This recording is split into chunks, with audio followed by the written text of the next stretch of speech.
I'm Sarah Rinlaub, and I have the chance to introduce a Michelle today, a different Michelle than we thought we were introducing. But I'm going to introduce Michelle Easton, who is the president of the great Clare Boothe Luce Institute. And what I want to start off with is you've got your program on the tables, and you can read all the incredible things Michelle has done. But I want to just say to all of you, as females, we have a civilizational responsibility to try to have a family. And I just want all of you to know that Michelle has accepted that responsibility very well, and she is also a very normal person in addition to all these marvelous things that she's done. So Michelle has been married to Ron for over 40 years. She's got 3 grown boys, and she's got 3 grandchildren, the first 2 of whom were twins. So she's enjoying her grandchildren and loving her life and doing all these miraculous things that she's done. So let me just say, Michelle has had quite the experience as a woman who has done everything. So she started off at Briarcliff College, and then she came down to D.C. She met Ron. They started having kids. She went to night school, got a law degree. When Reagan came to town, he got her into his administration in the education department, where she always had her first love in education.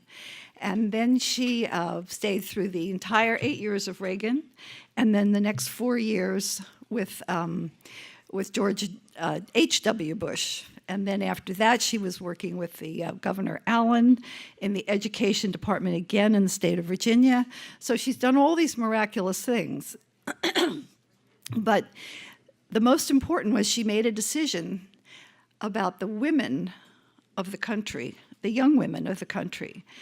And as a result, she started the Luce Institute, which has just done a miraculous job of helping women on campuses and women like the women of Washington who just need some support. You need to know that you have some other people that believe in the fundamental foundations of the United States.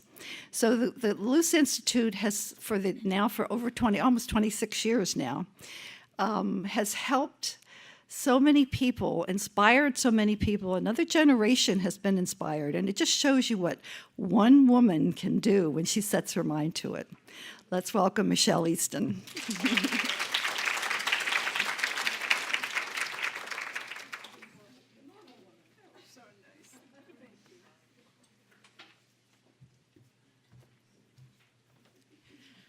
What a nice introduction, Sarah. Thank you so much. And thanks to all of you for being here. I founded the Institute more than 25 years ago, and I chose Mrs. Luce's name because she was such an extraordinary trailblazing woman who modeled leadership for women, both then and now. She was a pioneer in her time who served in a variety of leadership roles, many of which were first for women, and some are still pretty rare for women today. Now, we passed around, it's on your table, a little article here. It's from Investor Business Daily. It's very old, as you can see, 2000, but it's one of my favorite ones about Mrs. Luce because it's titled, "Dedication to Hard Work Got Her to the Top." And my long experience working, and even at home, has been that it's very rarely luck that gets you what you want. Sometimes it does. But rather it's hard work on your family, on your job, on the things that matter to you that will bring you the success in life that you would like. And that's Mrs. Luce.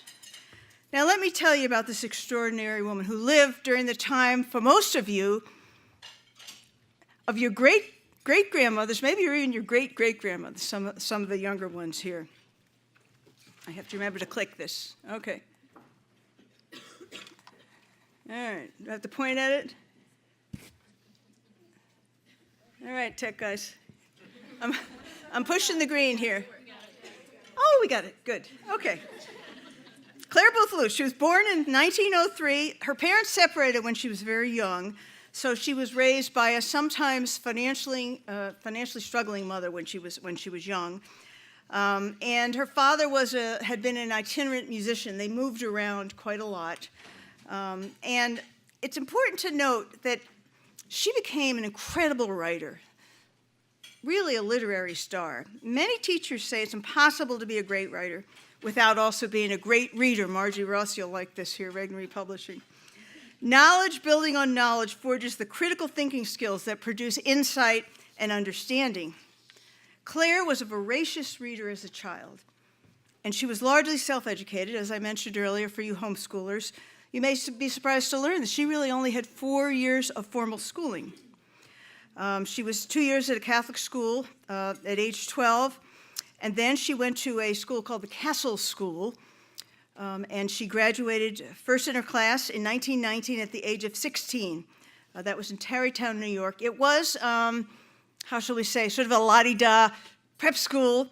Her mother had remarried a prosperous doctor at a certain point in Clare's childhood, and it gave her some wonderful opportunities. But it was during her years at the Castle School she began writing plays and poetry, and she became editor of the school paper. I know some of you have edited your school paper.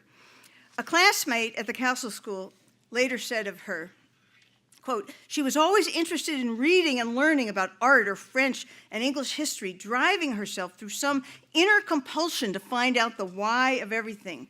While she soaked in the tub," her classmates said, "she'd have Plato propped up the taps in front of her." I've wondered, does anybody still read in the tub? Well, she did.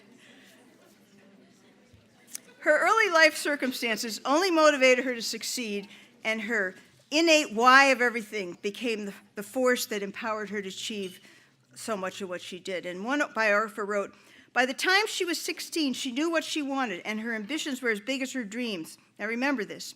This was her dream: to be fluent in 4 languages, to marry a publisher, and write something that would be remembered. And she would achieve all of those goals. It's important for us to keep in mind the time period in which Clare Boothe Luce lived. She was 13 years old when the first woman served in the US Congress.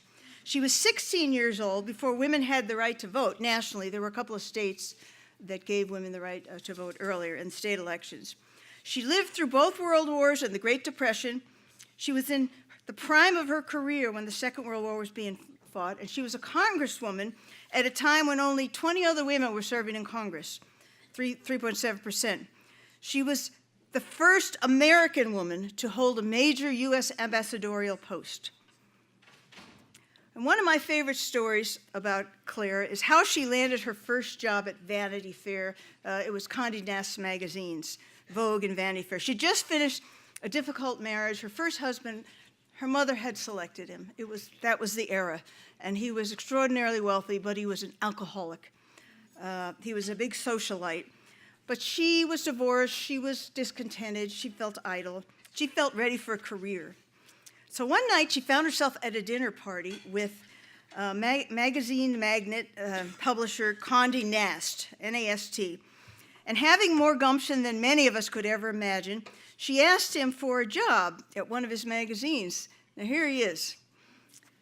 He was taken aback, Mr. Nast. He told Clare, "You come and see me in 3 weeks," and erroneously assumed she'd lose whatever woman had struck her and forget all about it. His exact words, Clare remembered. She said to him, "My dear girl, I've had many like you come and ask for a job, but you won't stick at it. You won't have any capacity for work." Well, Clare was not one to forget. 3 weeks later, she turned up at the publisher's office, only to find that Mr. Nast was in Europe for 3 weeks. But she saw this empty desk over in the corner, and she asked about it. And they said, "Oh, that was occupied by a caption writer who left the job to get married." So she took off her coat, she sat down at the desk, and made herself at home, and everybody thought she'd been hired. Within 3 weeks, she was on the payroll and working dutifully and skillfully as a caption writer. Initially, it was for Vogue magazine. And after about 3 months, she successfully made a transition to Vanity Fair, which was a magazine she was more interested in, more literary. It wasn't long before Clare was authoring articles for the magazine and was offered the position of assistant editor. She was a very fine writer, fine thinker. Observers at the time took notice of the growing maturity of her articles. The early ones were mostly satirical and funny, but as time passed, they said her articles became more serious and philosophical, and showed human understanding. Very well done. In 1933, after years of outstanding work, Clare was appointed the managing editor of Vanity Fair.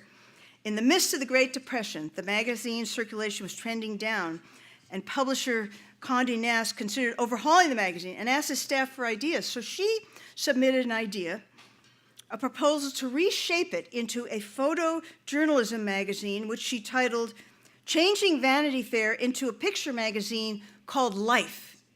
Some of you are old enough to remember what Life magazine was. And Condé Nast did not pursue the idea, but another publisher who would become Clare's husband would do so.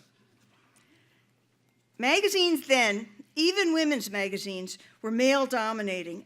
So as managing editor of Vanity Fair, Clare was one of the first females to serve in such a position for a major publication.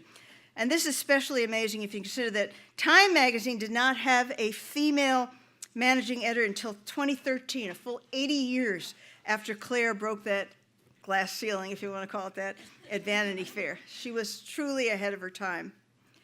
During this time, Clare also became an established playwright. She wrote over 10 plays, and her most famous play, The Women, opened on Broadway December 26, 1936, and enjoyed a Broadway run of almost 700 performances. The Women was also made into a Hollywood movie twice. The 1939 movie, you can see that one on the right, starred Norma Shear, Joan Crawford, Rosalind Russell, and it was second only to Gone with the Wind in box office receipts in 1939. The 2008 version starred Meg Ryan, Eva Mendes, Annette Bening, Jada Pinkett Smith, and Bette Midler. Personally, I like the old one better, but you should see them both. It's such a distinct play, especially for its time, because not only was it written by a woman, but it featured an all-female cast, not one man, and yet it's all about men. While Clare wrote many things during her lifetime, The Women would assuredly satisfy her teenage aspiration to write something that would be remembered. The play has been performed on stages around the globe almost continuously since 1936, and this was just a little ad I found the last time I gave this speech. It was just at the Spotlighter Theater. It's a theater in Baltimore. You put it in, The Women, and you'll find someplace in America where that play is still being performed. Come to the Stable was another of her plays. It was also made into a movie. It's a great movie. It was a comedy starring Oscar-winning Loretta Young and Celeste Holm as two nuns on a quest to build an abbey. The movie received Academy Award nominations as well. And if you haven't seen it and want to see a good old-fashioned movie where the religious figures are good and virtuous, unlike the way religious figures are too often portrayed in most modern movies, I would recommend you rent this film. It was also while she was at Vanity Fair that Clare met the man who would become her husband, her second husband, magazine publisher Henry Luce. They hit it off from the very first night they met, and one biographer describing their first meeting this way. Luce, Henry, joined Booth for a long, wide-ranging conversation. He could be overbearing, even rude, that's for sure. But he was also an intense and fascinating conversationalist. When the party was over, they were still talking. As they walked down to the empty lobby of the hotel to say goodbye, Henry Luce turned to her and said she was the kind of woman he had been looking for and that he planned to marry her. First meeting. And they were married on November 23rd, 1935. And almost 1 year to the date later, on November 19th, 1936, a picture magazine called Life was launched by Henry Luce. She never got credit for that. It was her idea. Clare's tenure at Vanity Fair and her why of everything curiosity of the world made her transition to a war journalist virtually inevitable. And the transition was something of a necessity because during that time, travelers could only get State Department permission to travel to Europe if they were journalists. Over several years leading up to and during World War II, she served as a foreign correspondent for Life magazine in Europe and in China. To get the news, she experienced bombing raids and endured the dangers and discomforts typical of war correspondents. She also endured the censorship that all war correspondents had to live under. In Trinidad, She faced house arrest when British officials found her draft Life article about poor military preparations a little bit too close for comfort, for Allied comfort. And yet her astute observations in this article were reportedly given to Winston Churchill, who studied them and revamped his policies based on it. She helped communicate to civilians around the world what conditions were like abroad and the terrors of Nazism. Her observations drove her to publish her first nonfiction book called Europe in the Spring in 1940. Her purpose in writing the book was to convince her fellow Americans of the dangers of isolationism. Some things never change, do they? These issues, they come up over and over. But hers was a vivid and anecdotal account of what she observed during her 4-month trip in Europe in preparing for war. And the book was immensely popular. It reached #2 on the New York Times bestseller list and was reprinted 8 times. It was also persuasive, and it won the approval of the intellectuals of the era. Remember, this was a very different era for women, and you had to prove yourself over and over and over again. The jacket of the book included endorsement by the nationally respected journalist of the time, Walter Lippmann, confirming that Clare's account was devastatingly and absolutely truthful. Europe wasn't the only continent embroiled in the battle. Clare and her husband Henry were also drawn to the Pacific Rim in their quest to gather information about Japan and China for the pages of Life magazine. Clare interviewed and wrote a profile of General Douglas MacArthur. By sheer coincidence, the MacArthur profile was the cover story of Life, the magazine, December 8th, 1941, the day after the bombing of Pearl Harbor. She went on to conduct interviews of such high-profile people as General Harold Alexander, commander of the British troops, India's Prime Minister Nehru, General Stilwell, commander of American troops in China, Burma, and India, and China's leader, Chiang Kai-shek. In 1942 alone, Mrs. Luce flew 75,000 miles to cover the various fronts and actors involved, and most of it was aboard commercial aircraft, although she was occasionally given the opportunity to fly in military aircraft. There you go. She's suiting up. She wasn't what some might call a helicopter journalist like today, you know, with our 24/7 news. You land in a spot, you get a quick story, then you leave. She spent the time to listen to the soldiers on the ground. She spent literally months in Europe, from the generals to the jeep drivers, to try to understand their situation. And she loved the men. She loved the soldiers. She was doing all this while many women were still restricted from different walks of life and often discouraged from pursuing their dreams. In 1942, she was elected her first term in Congress, serving as the representative for the 4th District of Connecticut, which is a liberal Democrat district. But she ran her campaign based on one major promise: to win the World War II, to win it by prosecuting it effectively and to have a durable peace and post-war security. And Clare knew a lot more about the war and its effects than many of her fellow congressmen, because she'd been to the battlefronts and she'd spent time listening to the soldiers and the generals on the ground. She took that knowledge from her experience to Congress and became the first female ever appointed to the House Military Affairs Committee. In 1944, Clare's only child, Anne, died in a tragic car incident as Anne and a classmate were driving back to Stanford University. They had just visited with Mrs. Luce in San Francisco, and the tragedy devastated her and caused her to undertake a spiritual journey that resulted in her conversion to Catholicism in 1946 under the tutelage of Monsignor Fulton J. Sheen. Monsignor Sheen would later say of Clare that she used sorites, the Greek use of logic in extended argument, better than any other person I have ever met. In the spring of 1947, Clare wrote about her conversion experience in startlingly personal detail in a series of articles in McCall's magazine. You know, for the youngsters here, back before the internet and cable news, magazines were the key way that people communicated ideas and news to the American people. McCall's was widely read. My mother had it. We always had it in the house. And Mrs. Luce would go on to write and edit articles and books promoting the Catholic Church and its causes for the rest of her life. For her second nonfiction work, it was called Saints for Now, Clare persuaded 20 eminent authors to contribute short essays talking about their favorite saint, and she edited and compiled them. Now, by now, Nazism and fascism had been defeated, but the world was still grappling with communism. I know you students have read about it. I mean, it was all-consuming for many of us. We worried about it every single day. She reacted to an article in the 1949 Atlantic Monthly that presented the life of man as meaningless and hollow at the center. In her rebuttal, she decided to research. She took months, and it took her weeks to actually write it. And when she finished, it was 16,000 words, and the manuscript was too long for an article, but too short for a book. In it, she argued that the struggle shaking man in the modern world was one of two irreconcilable worldviews, which she presented in terms of God-fearing power of democracy, God-hating power of communism.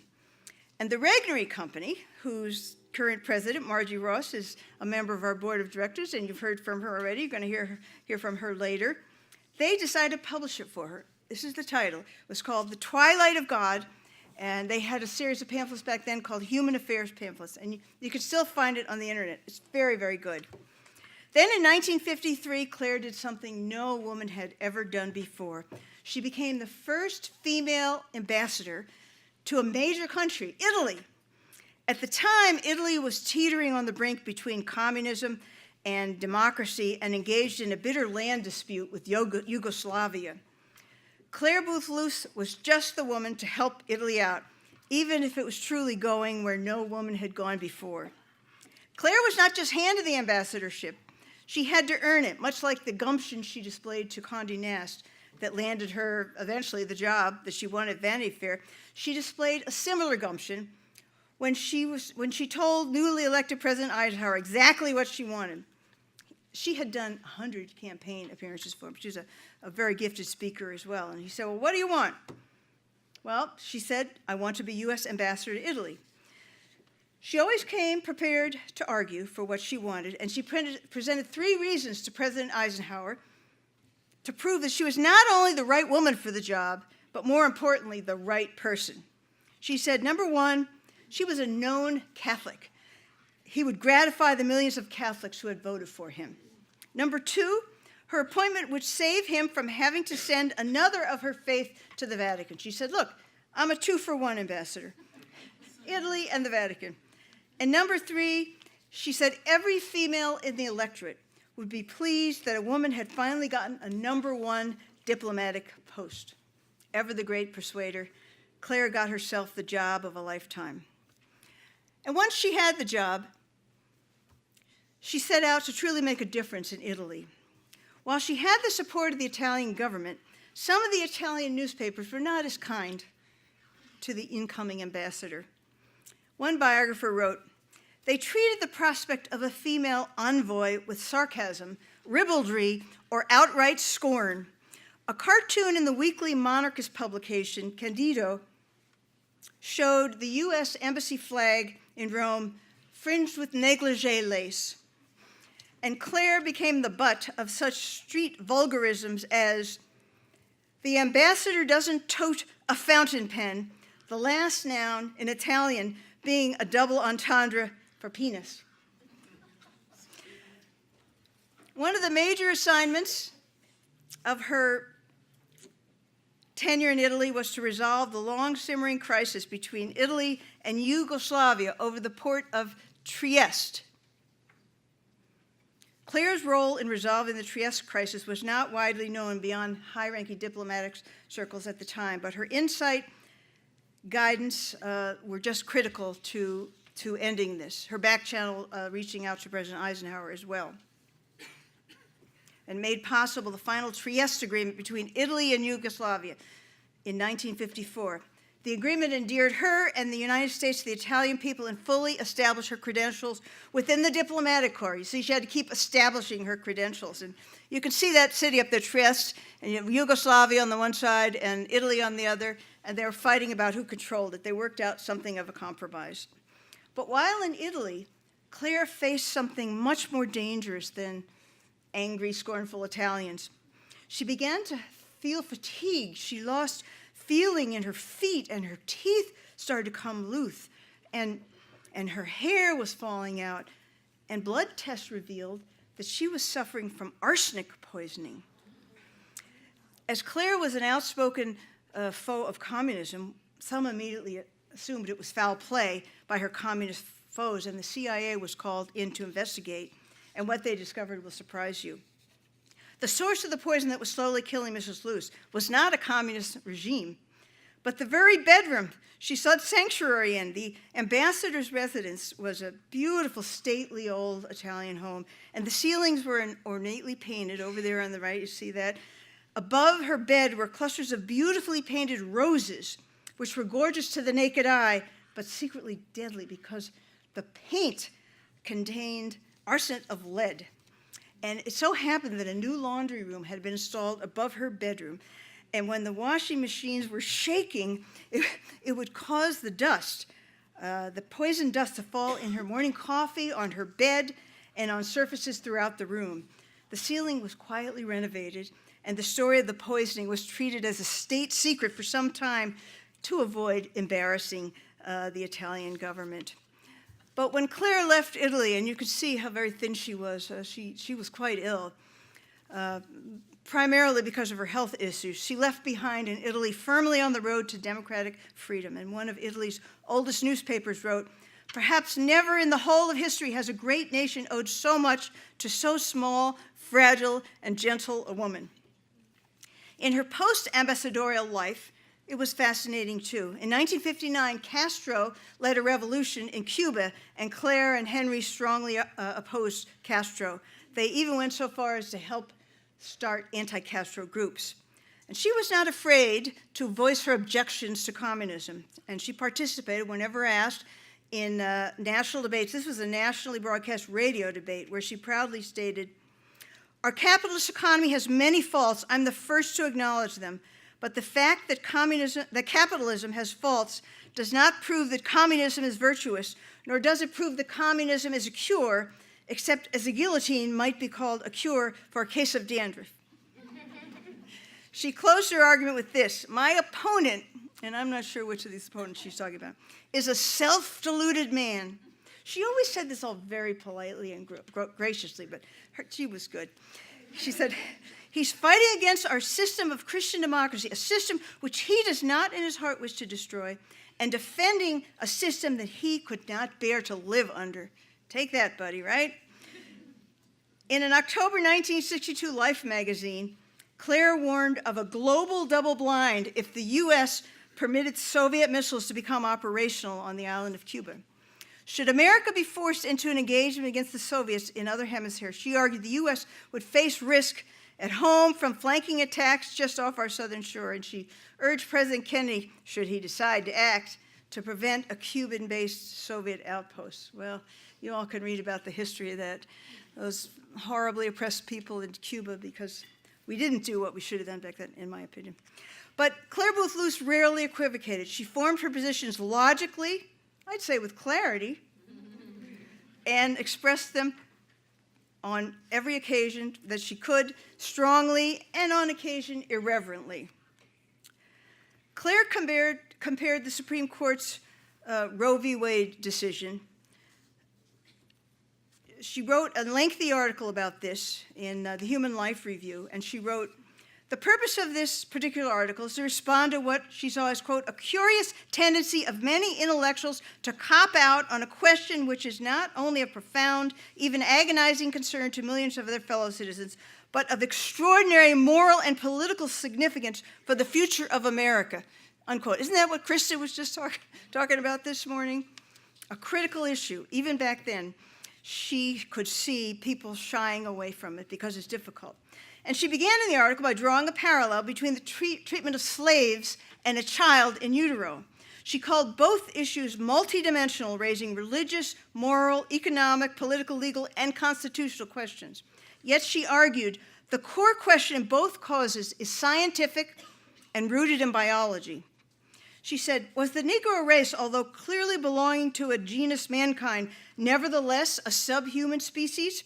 Was the black man biologically inferior to the white man, or was he biologically his equal and consequently entitled to those rights by the Constitution given to all men? Is the child in utero a human being or a person? Or is a fetus non-human and subhuman matter? And if so, at what point in time does the fetus become a human being? Boy, we just keep talking about these things, don't we? Years and years later. Both the Supreme Court, the Taney Court in the Dred Scott decision, and the Burger Court in Roe v. Wade decision, she said, studiously avoided weighing the answers of contemporary science in reaching their decision. And in doing so, they threw the issues into a political sphere and divided the nation, and we're still divided. In 1960s, it was a time of national unrest over the Vietnam War and campus riots in colleges all over. I was in college then. Now, she was living in Hawaii by then, and she penned an editorial in the Hawaii Star Bulletin titled, Handling Campus Activists. Now, this was 60 years ago she was writing. Everything seems new today. But she wrote, these widespread disorders have made Americans realize that if academic order is not soon restored, the whole education process is bound to disintegrate. The universities will either have to close down or yield over to their politically oriented faculty members and the activists, with the consequence they will turn into breeding grounds for young revolutionaries. Ha! We know about that, don't we? Remember, this was the 1960s, and she argued that the soft approach of appeasement adopted by university administrators only provoked more demonstrations, increased in size and violence. And she lamented the consequences, the death of reasoned debate on campus. Cleta. She wrote, here the writer wishes to make clear that in a free society, all questions or causes, academic or political, which interest students are properly debatable questions. Civil rights, ecology, fair trials for the Chicago 7, the academic merits of ROTC training, Vietnam, disarmament, housing, these were the hot left-wing issues at the time, should be debated by students. It's not only reasonable, it's desirable they should be. It's also desirable that students should listen to speakers and lecturers and faculty members who present different sides of these questions. But reasoned debate is not the method by which this new left activist chose to resolve questions. Again, this was 60 years ago. Later in the article, she raises an issue that some today are raising about the violence on our campuses and in our streets. Who are the agitators behind this violence? She wrote, here one should mention a situation that deserves far more attention than it's getting. Many of the activists who appear during campus demonstrations are not enrolled students. They are organized agitators who have been sent into crowds of students to egg them on to violence. In this case, they did throw eggs more back then. She wrote this 60 years ago, and we're so many of these students who were rioting and trying to shut down the schools. I went to a small girls' school in New York. They shut down the campus for a couple days. So many of the students who led that, they're running the universities now. Clare served in the Nixon, Ford, and Reagan administrations in appointed positions. You see this gentleman on the right? Does anybody know who he is? Neither do I. I don't have a clue. I have looked, but it was such a pretty picture of her that I had to put it in. She was awarded the Presidential Medal of Freedom by President Reagan in 1983, and we have a miniature of this medal in our headquarters office. We're doing beautiful new exhibit cases for the new office. And it was a gift from one of our board members who is the granddaughter and namesake of Clare Boothe Luce. It's her granddaughter, Clare Luce. Now, on a lighter note, we remember Clare for her quick wit and her quotable quips, since so many of them transcend time as well. She had many things to say about women, men, feminism, the battle of sexes, some of them quite pointed. This one I like. If God had wanted us to think just with our wombs, why did he give us a brain? Now remember, this was a different era too, and the job, a primary job of women was just to have children. Of course, that's our job still, but there's other things as well. Here's some more. I refuse the compliment that I think like a man. One either thinks or one does not. Because I am a woman, I must make unusual efforts to succeed. If I fail, no one will say she doesn't have what it takes.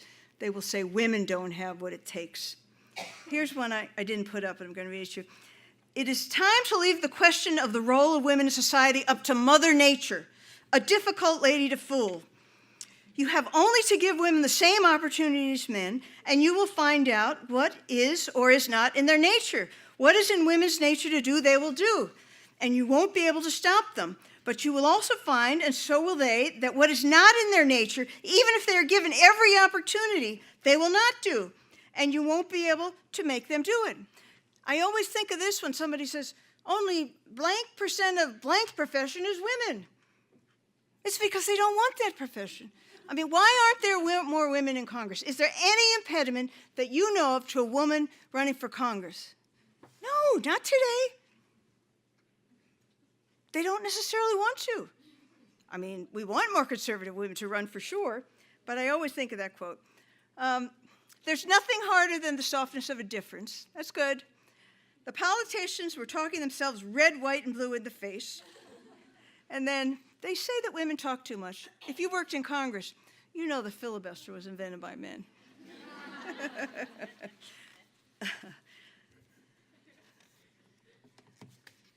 All right. Hang on here. What do we got left? I think we got a little bit left here. We put this one on your T-shirts because it really is so good. It is so very, very good. It is so true. It's hard. It's really hard to be courageous sometimes, but it's so important. And I can tell you honestly, ladies, most of you are way ahead of me.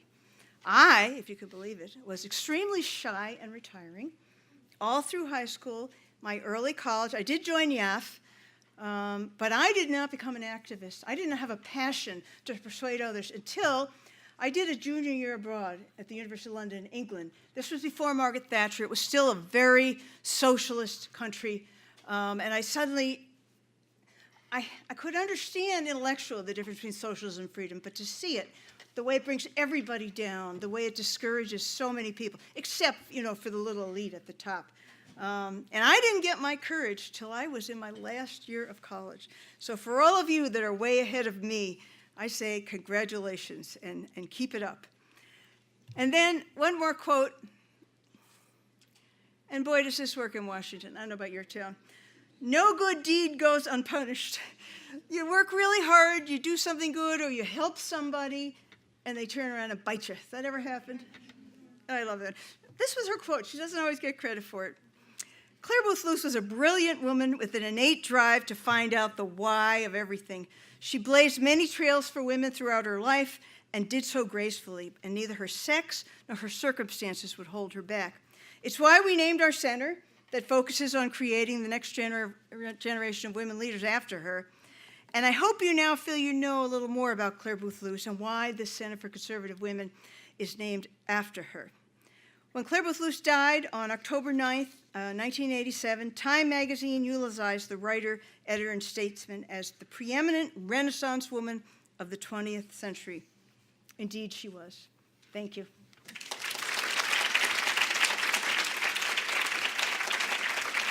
Thank you very much.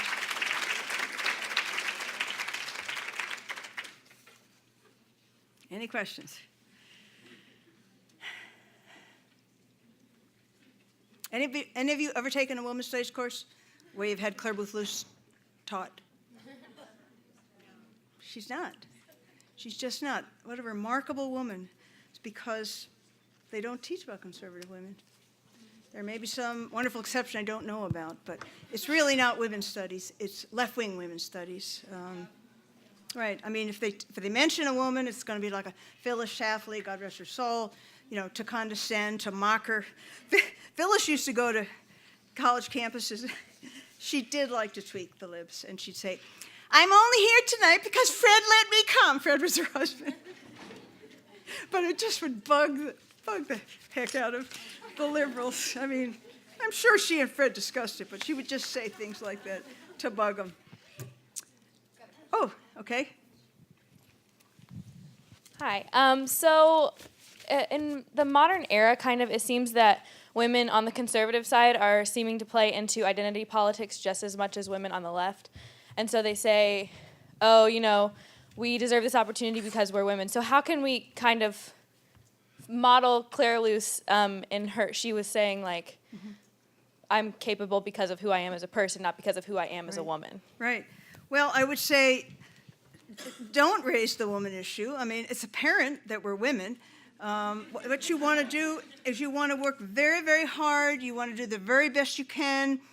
When it comes time when you ladies get out of school and you go for interviews, you need to talk not about yourself, but you need to talk about the organization or the company you're going to work for and how you want to work there to help them be more successful. Or if you're an assistant to a specific person, how you want to help that person be more successful. I mean, it's things like that. It's not because you're a woman. Do I think women need to be in most conversations? Yes, because occasionally we have insights that wouldn't be there without us. But I'm not for conservative women identity politics. I don't buy that at all. You work hard, you become an expert, you learn how to motivate people, you learn how to speak, you learn how to talk about an issue that's in a persuasive way, like Kristen and Cleta today. Nobody cares if you're a man or a woman. I would say don't do it. And you're going to find more happiness and success in your life.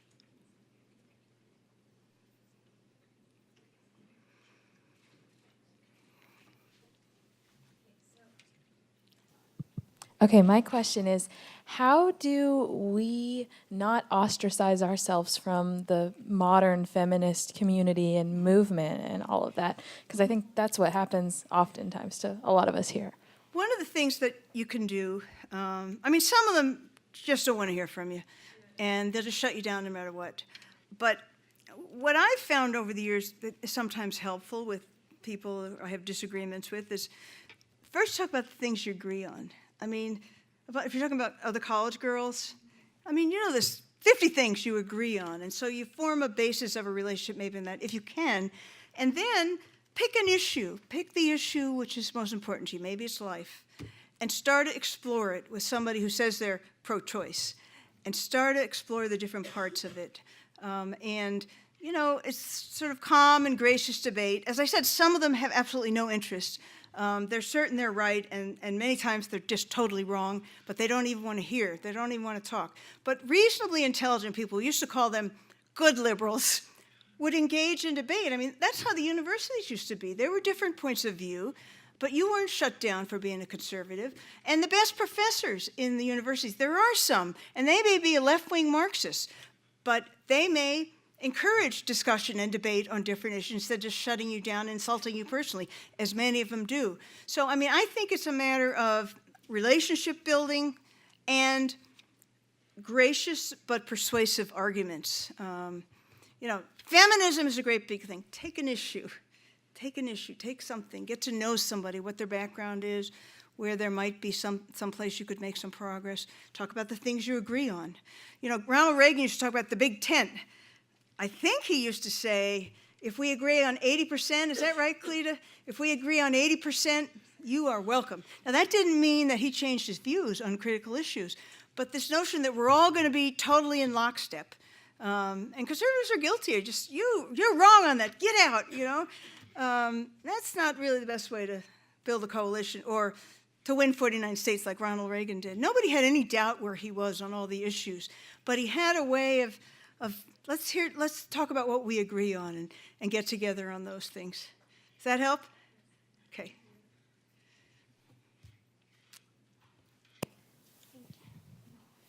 So my question is just kind of about how I know feminists today, it's funny because they call themselves feminists, but they hate femininity. They hate the fact that women are different from men, and they just hate that we are not exactly like men, and they try to make us like that. So how can we as conservative women embrace our femininity in the workplace environment? Well, just embrace it. I mean, we are conservative women. We do love being women. We love men. I do. I love my husband. I have 3 sons. Men are different in some ways, and it's a wonderful thing. You know, you want a man to be big and strong and protective, and every marriage relationship operates in a different way, but it's a very natural thing for a man and a woman to be different, but to be together for a life and to have a family and to care for each other and a whole big life. I mean, a lot of the feminists, and I'm talking about radical feminists, there are some conservative women that call themselves equity feminists. No, it's equity. What are the two kinds? Well, Christina Hoff Sommers, who speaks for, she calls herself feminist. She wants to recover the word, and I get that. I understand. I don't agree, but it's like a word. When I was in college, they were taking off their bras, no joke, going to public places and burning them, and this is what feminism was. Oh, I would never want to be called a feminist, but I understand the notion that they snatched the word. The original suffragettes. They were feminists. They were for equal treatment under the law for men and women, so that we would be treated equally, which, the right to vote and in custody and divorce, there should be equal treatment. But this left-wing contingent took feminism, and then it was all about right to life. No, they were no good. You had to have abortions anytime, anywhere, any place. And then they went into all the homosexual aspects. And then you couldn't just be tolerant, you had to applaud and say, isn't this wonderful? And it just went way, way, way, and now, there's no reason a grown man shouldn't come into the restroom with your 6-year-old daughter if he feels like a woman that day. I mean, it's gone totally crazy. So I don't know if I'm answering your question, Taylor, but the truth is, we can be conservative and women and successful and feminine and try to bring people over when we can. If they're just adamant, sometimes if you don't even use the word conservative and you're in a setting, of course, if you're a campus leader, everybody knows who you are, but you just talk about individual issues. The radical feminist movement, I remember when I started this institute, I don't know, maybe 20, 25 years ago, and I went over to NOW. I just wanted to see, national organization firm, what do they have? And I went into the office, and there were all these awful-looking women, and they had this. They did.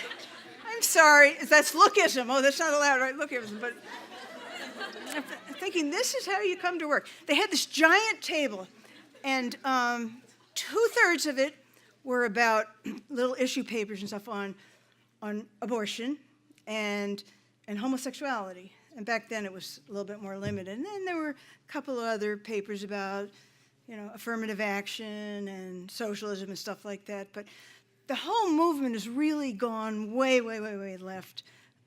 Margie's nodding yes, right? Well, I want to add one thing.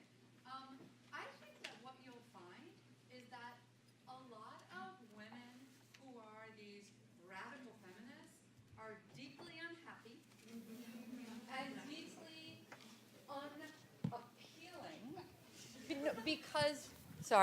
because they're profoundly unhappy. I think happy people, I think we are happy warriors. I think conservative women who we embrace our femininity, we're delighted to be women, we know we're different, it's great, vive la différence, as they say.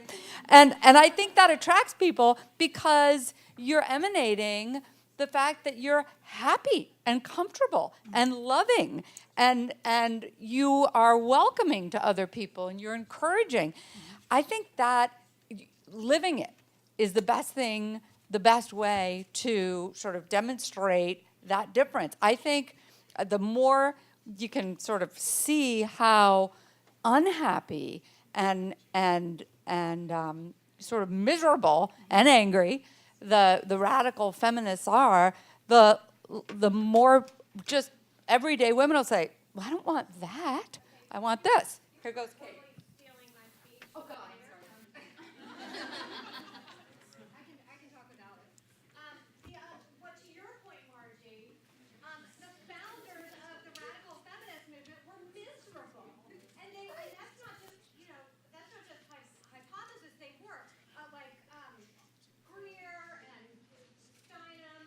They grew up in these. It was tragic, really. The families which they grew up in, either their mother was abusive, their father. It was awful. They came from these really appalling family structures, and so by whatever function of psychology, they set out to destroy marriage and family as we traditionally know. So that's not just hypothesis, that is fact, that there is misery and that the joy and loveliness that we project, even when we come from not the best situations, I think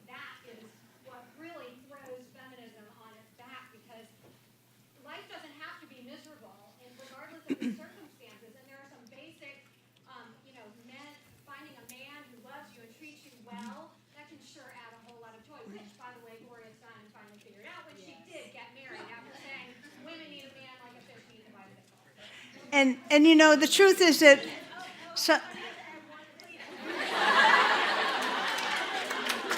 Hello. Just know.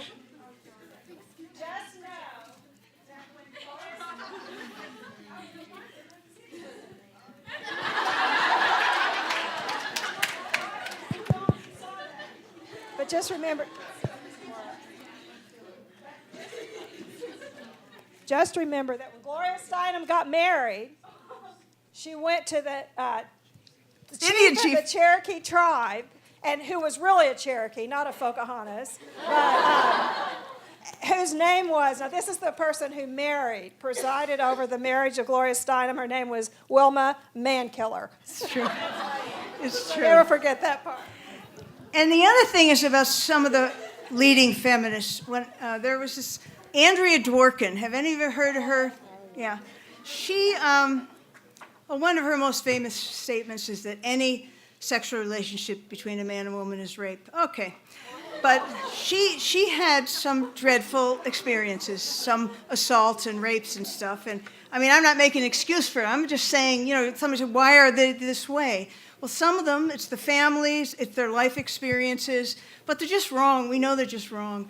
I mean, most of us want to marry and have families. Not everybody, and it's not. My mother used to say the only thing worse than not being married is being unhappily married, and she had that right. But most of us admire, like, respect men. We want to be partners with men for our life, and there's things that we do differently and things we do the same. But you are strong, smart, conservative women, and you are going to have a wonderful life of success if you work hard, if you're cheerful, if you stick with your principles. And I wish you all the very best of everything. God bless you.